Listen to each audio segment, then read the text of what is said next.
Graça e paz, abençoados. Voltando aqui, nós fomos interrompidos as duas serpentes da criação. Vamos para a parte 3, né? Então, aonde eu parei, prossiga aí, parte por parte. No final da minha fala, eu falava que o povo, no passado, eles receberam, a partir de Adão, a herança de pecado, né? Herança de pecado. É o pecado adriano que vai de Adão até o madeiro. Por isso que nenhuma alma que morria, existia assim um estado intermediário, que nenhuma alma que morria podia subir diante da presença de Deus.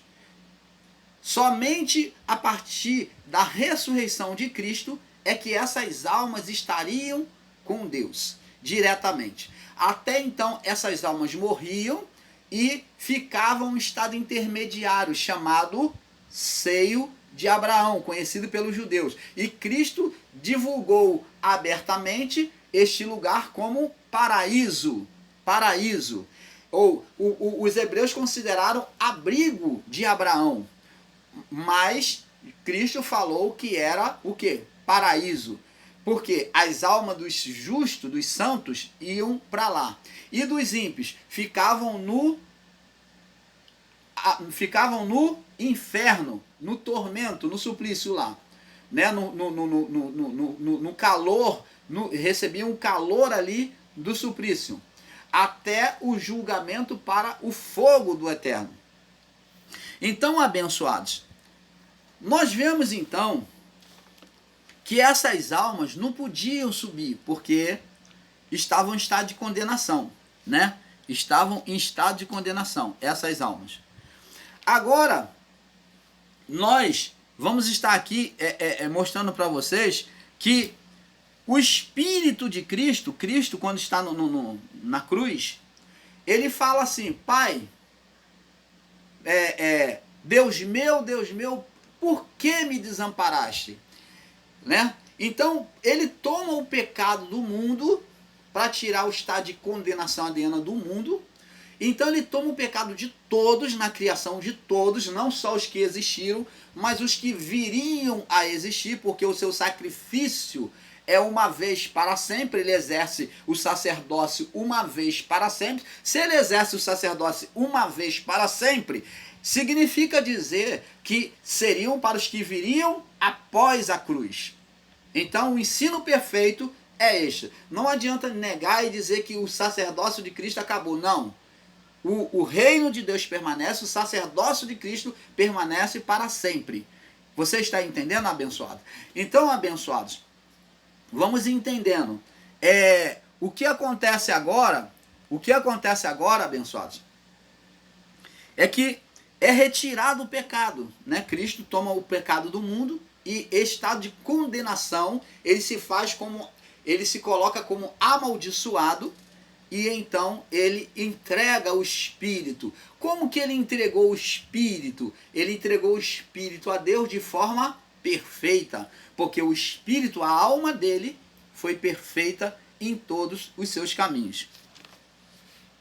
Em Lucas 4, vamos lá no livro de Lucas, capítulo 4, vamos ver agora em Lucas 4. Lucas, capítulo 4, no verso 1 e 2. Veja aqui.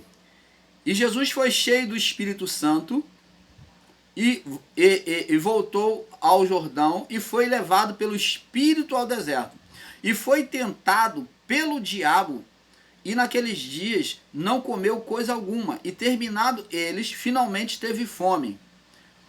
Então você vê aqui, olha a contradição de ensino dos nossos irmãos em ensinar que a serpente dita no Éden é a carne do homem. Vamos examinar aqui, ó. E Jesus foi cheio do Espírito Santo, voltou ao Jordão e foi levado pelo Espírito ao deserto. Então, ele foi conduzido por quem? Pela serpente espiritual. No espírito dele, o Espírito ativou o espírito dele e conduziu ele para o deserto. A alma se sujeitou a Deus, ouvindo a voz de Deus. Se ele foi para o deserto, ele foi voluntariamente, mas buscando o quê? Satisfazer ouvir a voz do Espírito. Lembra que Jesus disse, porque aquele que ouve a voz de Deus, é a voz de Deus, ou a voz do Espírito, porque o Espírito é como um vento, ó, porque a voz de Deus, ou a voz do Espírito, é como um vento, que não sabe de onde vem e nem para onde vai. Então, o Espírito Santo colocou um desejo em Jesus de caminhar em direção ao deserto? Isto mesmo. Ele aqui foi ouvindo a voz de Deus, a voz do Espírito. E 40 dias foi tentado pelo diabo. Agora você vê que agora, esse diabo, que é a atuação de um ser por meio da carne, dos desejos da carne. Então, agora essa atuação por meio dos desejos da carne, esse ser aparece para o quê? Para instigar os desejos da carne de Jesus, da natureza humana de Jesus. E 40 dias foi tentado, e naqueles dias não comeu coisa alguma, e terminado eles, finalmente teve fome. Então disse o diabo, então aproximou-se o diabo. Então você está vendo aí que agora o ser espiritual vem se aproximar e instigar a carne de Jesus, nos desejos da carne.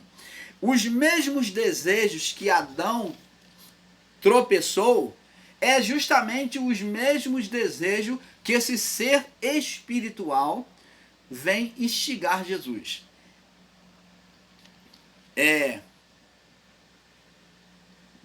Poder, buscar, cobiçar poder divino, cobiçar glória, riqueza e glória, e cobiçar estar de forma soberba, querer ser igual a Deus. Então, quando Jesus teve fome, ele falou: se tu és filho de Deus, ó, transforma essas pedras em pães. Transformar essas pedras em pães seria seria fazer como Adão fez, ultrapassar o quê? Os limites da natureza. Seria se colocar a soberba no coração de Jesus. Por quê? Porque Jesus iria transformar pedras em pães para quê? Para mostrar para quê? Que ele era super. Então, o ser espiritual já começa a trazer a soberba ao coração de Jesus. Querer trazer a soberba. Então ele fala, transforma em pães, mostra a sua fé. Mostra a sua fé. Mostra a sua fé, faz o sobrenatural acontecer. Manifesta o sobrenatural. Olha que ele vem fazer Jesus mostrar a fé sobrenatural para cumprir os seus próprios desejos. Ora, logo, ele não iria satisfazer os desejos do Pai, mas iria satisfazer os seus próprios desejos. E ele diz assim, ó, está escrito, nem só de pão viverá o homem, mas de toda a palavra que procede da boca de Deus. Jesus disse, eu não vim satisfazer a minha vontade, mas a vontade do meu Pai. Então ele não estava preocupado com os seus desejos, mas de satisfazer a vontade de Deus. Coisa que Adão pecou, né? Não buscou ouvir. Deus logo falou para Adão, portanto, deste ouvido à voz da tua mulher. Jesus deu ouvido à voz da serpente divina, da serpente espiritual, a voz de Deus, a voz interior. Depois ele colocou, mostrou num alto monte, mostrou todos os reinos do mundo e ofereceu poder, né, para reinar e ser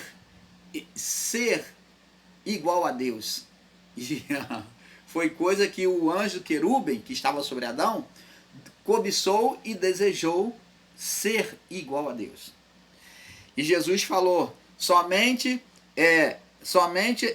ao Senhor meu Deus adorarei, né? E só a ele servirei. Arreda-te, Satanás. Mostrou que sabia que era o espírito querubim caído. Satanás é o nome atribuído, né? É o adjetivo atribuído ao ser espiritual querubim caído, que estava sobre Adão. E levou também sobre um pináculo do templo e disse: se tu és filho de Deus, lança daqui abaixo, porque está escrito, falou o Salmo 91, parte 11 e 12, né? Verso 11 e 12. E ele falou, também está escrito, não tentarás o Senhor teu Deus. Então, ele não tentou a Deus como Adão, ele não buscou a soberba, não buscou ser igual a Deus. A mesma tentação veio sobre Jesus. Abençoados, a narrativa de Moisés em Êxodo 4, vamos lá, agora em Êxodo 4, vamos agora entender um pouco mais ainda sobre a serpente. Êxodo 4, no verso, Êxodo 4,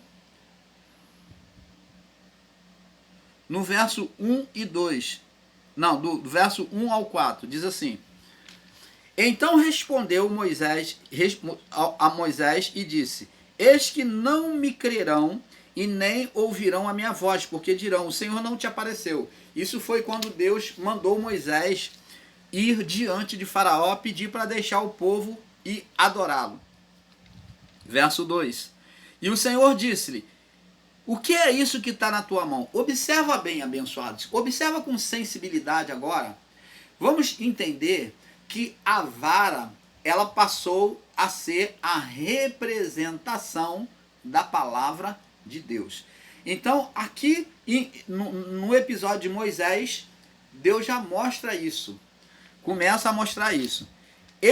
O que é isso na tua mão? E ele disse, uma vara. E disse-lhe, a vara significa condutora, né? Condutora. Ela conduzia as ovelhas, ela afugentava os animais peçonhento, né? As cobras, batia contra o lobo, contra tudo que vinha contra as ovelhas e contra o pastor. Então ela ia adiante, junto com o pastor. Então ela afugentava o mal adiante. Ele disse, uma vara. Ele disse, olha o que Deus diz para Moisés: lança na terra. E ele lançou na terra. Lá no livro de Salmos, Davi diz assim, porque a tua vara e o teu cajado me consola. Falando do Salmo 23, do pastor, né, que carrega a vara na mão, né, que conduz a ovelha. Porque a tua vara e o teu cajado me consola. Uma vara pode consolar alguém? Um pedaço de madeira pode consolar alguém? Não. Mas essa vara dita aqui, que Davi estava falando, ele estava usando a representação da sua vara, que era o consolo, a segurança dele para caminhar com as ovelhas, afugentar os animais, né? É o que trazia segurança para ele na sua caminhada, era a vara, para poder afugentar as cobras, né? Os animais peçonhentos, os lobos, né? Tudo isso. Então, era a defensiva do pastor, era a vara. Então Davi disse, a tua vara e o teu cajado me consola, demonstrando a palavra de Deus, né? Comparando a palavra. E ele disse, lança na terra, verso 3, e ele lançou na terra. Moisés se desprendeu da vara, ficou sem a vara, jogou na terra. Jogar na terra significa desprezar também. Podemos olhar por esse lado. E tornou-se em cobra. Então a vara em contato, quando ela é desprezada, em contato com o pó, a vara, a palavra, em contato com o pó, ela traz o quê? Com a natureza carnal, ela traz o quê? Manifestação de juízo. Então, o juízo hoje, a partir da vara que foi trazida por Cristo, o Evangelho, já está dentro de cada um de nós. Quando desprezarmos a palavra de Deus, o juízo já vai acontecendo imediatamente. Por isso que Paulo, compreendendo, disse, não erreis, meus amados. Lá no livro de Gálatas, se eu não me engano, de 5, 6, né? Não erreis, porque de Deus não se zomba. Porque naquilo que o homem semear, isso ele ceifará. O juízo dentro do próprio homem. Porque Paulo disse, não erreis, porque os que semeiam na carne colherão corrupção. Os que semeiam no espírito, a vida eterna. Porque naquilo que o homem semear, isso ele ceifará, dizendo que o juízo está dentro de cada um de nós, que já nesta vida já recebemos o juízo, a partir desta vida, do Evangelho de Cristo. Então, a vara, que é o Espírito, que é manifestado pelo Espírito, né? A palavra que é manifestada pelo Espírito, ela está dentro de nós. E Moisés lançou, e ela tornou-se em cobra, em contato com o pó. O pó, quando a palavra diz lá em Gênesis que Deus sentencia, traz a sentença sobre Adão, ele diz, porque agora a terra vai ter sofrimento, você vai colher com sofrimento, e tu és pó, vieste do pó, e em pó te tornarás. Diz que a serpente vai comer o pó. Então, pó significa estar para o desejo carnal. O pó está ligado ao desejo carnal, é a queda do homem. Quando o homem está sendo carnal, ele está se voltando para o pó. Então, a vara em contato com o pó, quer dizer, a vara desprezada em contato com o pó, ela vai trazer juízo. O que aconteceu? Então disse o Senhor a Moisés, e tornou-se em cobra, e Moisés fugia dela, tá vendo? O juízo veio e Moisés teve medo daquela cobra, né? Da cobra, daquela serpente. E Moisés fugia dela. Por isso que o homem, ele, quando manifesta o sobrenatural, o homem ele tem medo. Quando ele está sendo carnal, ele manifesta o sobrenatural e tem medo. Porque ele não sabe se conduzir. O sobrenatural, o oculto a nós, quando estamos desprotegidos de Deus, não estamos na presença de Deus, então nossa tendência é ter medo. Quando vem os acontecimentos sobrenaturais que nós não sabemos explicar, logo tememos. E então disse o Senhor a Moisés, estende a tua mão, ó Deus dando a direção, palavra de Deus voltando, palavra de Deus voltando, dando a direção ao homem, e pega-lhe pela cauda. Então Deus agora ensinando a o quê? Ter destreza com a vara, dominar aquela vara que se transformou em condenação, em maldição. Então, aqueles que desprezam a palavra, né, com certeza vão trazer manifestações demoníacas sobre a vida deles. Sempre foi assim. A partir de Adão, todo homem que desprezava a palavra de Deus trouxe atuação de demônios, manifestação de demônios sobre a sua vida. É claro que no passado não tinha conhecimento, mas temos um entendimento aí na palavra, no livro de Samuel e Reis, que vemos que Davi, quando desprezou a Deus, o espírito saiu dele e entrou demônios. Por quê? Ele já estava totalmente carnalizado e fazendo oposição a tudo que Deus falava, ele não obedecia. Então ele já era carnal há muito tempo, então o espírito numa hora saiu dele e Deus deixou ele entregue a demônios. E deixou aquele mal que ele tinha gerado dominar ele. Então demônios foram produzidos, serpente nasceu em Saul. Então aí Saul ficou perturbado. E qual a atitude de Saul? Ao invés de buscar a Deus se arrepender, ele foi buscar uma necromante. Foi se consultar com as forças exteriores, as forças das trevas. Então, fez subir o espírito de Samuel, que na verdade não era o espírito de Samuel, eram demônios, porque o que sobe da terra é demônios, que está debaixo da terra, que é demônio que vem de Deus, vem do alto, vem dos céus. Então não era o espírito de Samuel, eram demônios, veio das profundezas.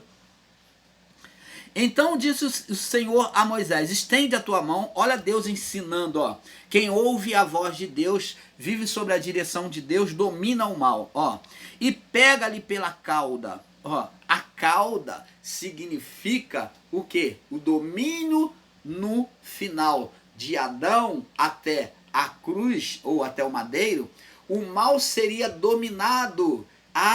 Então aqui também uma prefiguração daquilo, de forma escatológica, daquilo que Cristo iria fazer, de que Deus ia fazer por meio do Filho, o domínio do mal no final dos tempos, né? Quando cumprisse o aion, então o mal foi dominado aqui, o mal principal, né? Diz aqui, estende a tua mão e pega-lhe pela cauda, falando do final, lá no final, o mal, ele é dominado. estendeu a mão e pegou-lhe pela cauda e tornou-se em vara na sua mão. Então aqui também pode ser olhado de forma escatológica o mal, o domínio do mal no final dos séculos de Satanás, né? Isso daí não quer dizer que não há atuação de demônios. Existem irmãos aí ensinando que, como Deus, a palavra diz que o diabo já não existirá mais, então estão literalizando, dizendo que não tem demônio, que o diabo não atua. Atua sim por meio de demônios. O cabeça, o querubim caído não atua mais. Ele foi aprisionado, ele foi extinto da criação. Mas existe as representações demoníacas. E até porque são demônios produzidos pelo próprio homem, gerados pelo próprio homem. Demônios sempre foram gerados. Por isso que Jesus, quando expulsava demônios, ele falou, vai e não peques mais para que não te suceda coisa pior. Ele disse, o espírito imundo, quando sai de uma pessoa, ele anda por lugares desertos procurando repouso, e não achando, ele disse, voltarei para minha casa. Ele traz 7 piores. Então o estado da pessoa se torna pior, 7 vezes pior do que o primeiro. Então, demônios, eles são gerados. E quando a pessoa cria um ambiente na sua vida, na sua alma, favorável a demônios, ou vida carnal, né? Vida ociosa sem Deus, né? Ociosamente sem Deus, então essa pessoa, ela cria-se um ambiente para demônios, para atrair outros demônios para a vida dela. O homem que gera demônio, como nós vimos aqui, que a vara desprezada gera serpente. Ela que traz à existência a manifestação oculta, espiritual.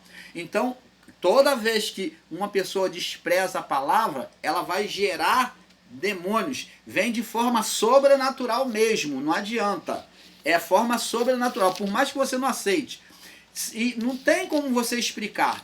De repente, se você está vivendo uma vida carnal, vai vir, né, de repente, vai vir essas manifestações, essas atuações espirituais sobre a sua vida. Assim como foi com a vara. A vara deixou de ser vara quando desprezada, caída sobre o pó. E ela, de forma sobrenatural, ela se transformou em serpente. Assim também produzimos demônios, quando permanecemos na carnalidade, no pecado. Então produzimos demônio. Quando eles começam, você vai alimentando as vontades carnais, vai alimentando, vai gerando demônio até que eles entram para a habitação. E em um determinado momento eles começam a se manifestar. Se manifestam sobre a sua vida, sobre a minha vida, se manifestam depois até de forma possessiva, se a pessoa não tratar. Então, abençoado, é isso que pode acontecer conosco, se desprezarmos a palavra de Deus. E diz assim, verso 4, Êxodo 4:4. Disse o Senhor a Moisés, estende a tua mão e pega-lhe pela cauda. Estendeu a mão e pegou pela cauda, e tornou-se em vara na sua mão. Tá vendo? Moisés dominou o mal. Deus nos concede poder de dominar o mal. Quando ouvimos a voz dele, a voz do Espírito, os desejos, nos voltamos para os desejos do Espírito, para a serpente espiritual. Então, uma serpente dominando outra serpente. A serpente de Moisés, que ouvia a Deus, que não era surda, Deus falou, faz assim, assim. Essa serpente que é espiritual, que é o dos desejos para Deus, ouviu a Deus, e essa serpente, quer dizer, dominou a serpente da carne, dos desejos da alma. E tornou-se vara em tua mão. Verso 5. Para que creiam que te apareceu o Senhor Deus dos teus pais, o Deus de Abraão, o Deus de Isaque e de Jacó. Verso 6. Disse mais o Senhor, põe agora a tua mão no teu seio. Põe a tua mão no teu seio. Então Moisés colocou a mão no peito. Seio significa peito. Então Moisés colocou a mão no peito, por dentro da blusa, das suas vestes. E aí ele falou, agora tira. Ele falou, Deus agora fala assim, ó, põe a tua mão no teu seio. E tirando-a, e eis que a mão estava leprosa, como a neve. E Deus falou, e disse, verso 7, torna a pôr a tua mão no teu seio. E tornou a colocar a mão no seio. E depois tirou do seu seio, e eis que se tornaram como a outra. O que significa esse mistério aqui, essa manifestação espiritual? Significa que ouvir a Deus, negligenciar a voz de Deus, que quando ele colocou a mão sobre o seio, sobre a natureza do pó, né, sobre o coração, no coração do homem, como diz a palavra, lá em Provérbios 4, 23, de tudo que se deve guardar, guarda o seu coração, porque dele procede as fontes, bem e mal, bênção e maldição. Porque dele procede as fontes da vida, são duas, plural. Então, Moisés, quando colocou a mão na fonte, no coração, procedeu o mal, a lepra, primeiramente. Deus estava mostrando para Moisés que do coração do homem procedia o mal, e quando ele ouvisse a voz de Deus e colocasse, e então tirasse, procederia o bem. Então, do coração do homem procede o mal e o bem. Essa manifestação de bem e mal depende do homem. Você está vendo aí? E estende a tua mão e põe no teu seio. Verso 6. E tirando, eis que estava leprosa, branca como a neve. Verso 7. E disse, torna a pôr a tua mão no teu seio. E tornou a colocar a mão no seu seio, e depois tirou do seu seio, e eis que se tornara como a sua carne. Você está vendo que maravilha de entendimento, abençoado? Agora nós vemos aqui, nós vamos ver aqui, deixa eu procurar aqui para vocês.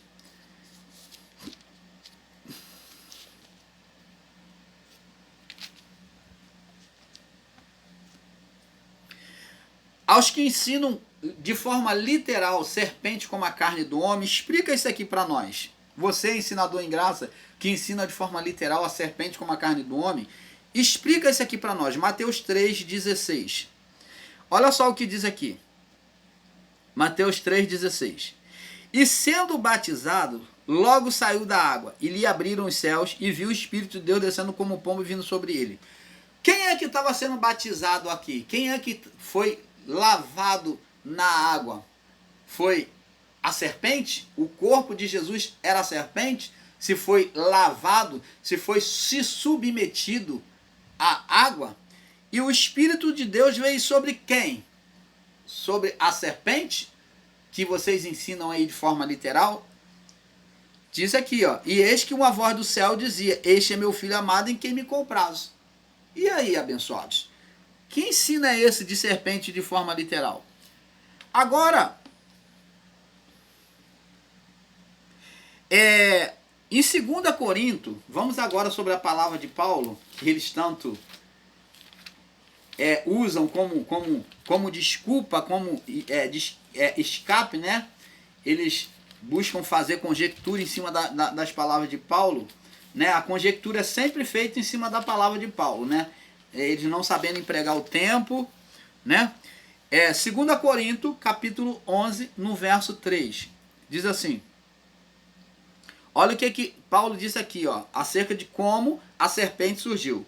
Mas temo que, assim como a serpente enganou Eva com a sua astúcia, assim também sejam de alguma sorte corrompidos os vossos sentidos, e se apartem da simplicidade do que há em Cristo. Vamos ler do verso 1 para ter o perfeito entendimento? 2 Coríntios 11, 1 até o 3. Quisera eu que suportássemos um pouco a minha loucura, suportai-me, porém, ainda. Aí verso 2. Porque estou zeloso, tenho zelo de vós, né? Ou ciúme de vós, com o zelo de Deus, com o cuidado de Deus, porque vos tenho preparado para vos apresentar como uma virgem pura a um marido, a saber, Cristo. Então, Paulo se viu com um compromisso de evangelizar e apresentar o povo de forma perfeita. Um evangelho, passar conforme Deus mandou para que o povo, aqueles que abraçassem o evangelho, fosse perfeito, como uma virgem pura, né, para se apresentar a Cristo. Aí ele diz aqui no verso 3, mas temo Tenham cuidado que assim como a serpente enganou Eva, você está vendo aqui que a serpente que enganou Eva foi o quê? Não foi a víbora física, do mundo físico, não, mas ela foi gerada. Temos que, assim como a serpente enganou Eva, com a sua astúcia, assim também sejais de alguma forma corrompido o vosso entendimento. Ah, então, aqui Paulo está dizendo que a serpente que enganou Eva nasceu aonde? No entendimento. Ela foi gerada pelo entendimento errado de Deus, oposto a Deus, de oposição a Deus. Adão e Eva geraram essa serpente de oposição a Deus. Assim também sejam de alguma forma corrompido o vosso entendimento. Ó, mente. E se apartem da simplicidade que é em Cristo. Então, o entendimento de Eva sobre Deus, né? Esse sofisma que ela criou para poder ter a liberdade, né? Para poder ter a liberdade na sua própria mente, não se condenar, em poder tocar do fruto e comer. Então ela se auto-justificou, criou um sofisma para ela e também levou o homem a cometer o mesmo. Você está entendendo, abençoado? Então esse auto-sofisma que ela